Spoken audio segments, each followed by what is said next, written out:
వీళ్ళు చోట తిరుగుతాలా తినసు చేసినావా ఫోన్లు వస్తున్నాయి కానీ ఇప్పుడు మంట బాగున్నాయి కాక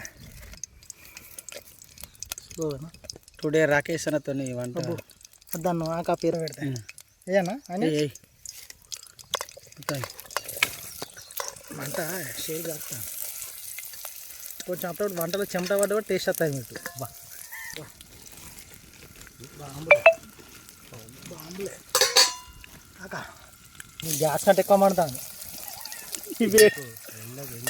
టుడే బ్రో ముంజాకాయ మీద మేము వంట చేస్తున్నాం. ఇక మూతకాకుల చికెన్ వేసినాం. హైలైట్ టేస్ట్ ఉంటుంది. ఇక ఇంటికాంచులు అన్నీ ఒక దాంట్లో వేసుకొని వచ్చినాం. మసాలాలు అల్లం మూతకాకులతో చూడు ఎంత అందంగా కనబడుతుంది చికెన్. ఇక ముంజకాయల పొయ్యి చుట్టూ 3 ముంజకాయలు పెట్టినాం.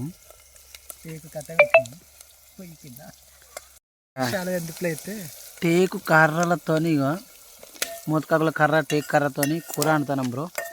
Taste highlight. పొయ్యి మన వాసన మస్తు వస్తుంది, పొగ వాసన. మసాలా పసుపు వేసినాం బ్రో. ఇవాళ టుడే వాయిస్ రికార్డ్తో వేయాలని చెప్పి కోరుకుంటున్నాం. నచ్చితే లైక్ చేయండి, కామెంట్ చేయండి, సబ్స్క్రైబర్ చేసుకోరి. కానీ తిట్టకూరు బ్రో నా వాయిస్ నచ్చకపోతే. ఇక దాసిన చెక్ వేస్తాను బ్రో. బాదం వేస్తున్నాం బ్రో టేస్ట్ గురించి. ఇక అల్లం అల్లంతో వస్తుంది. ఇక కొత్తిమీర వేస్తున్నా స్మాల్గా. ఆకులు వేస్తే కొంచెం మంచిగా ఉడుతుంది బ్రో. ఇక చుట్టూ కట్టె పెట్టినది. ఆడొక్క చిన్నది, ఈడొక్క చిన్నది, ఈడొక్క చిన్నది. ఇక చికెన్ వేస్తానా. అల్లం పసుపుతో చికెన్ వేసినాం అనుకో, చికెన్ వాసన మనకు నిస్ రాదు. మంచిగా ఇలా కలపాలి బాగా.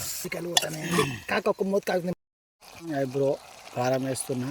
కారంతో మంచి ఇంకా టేస్ట్ వస్తుంది, మంచి గ్రే వస్తుంది బ్రో. మసాలా కూడా వేస్తాను. ఇలా మిక్సింగ్ జరిగింది. ఈ బ్రో ఉప్పు కూడా వేసేస్తున్నా.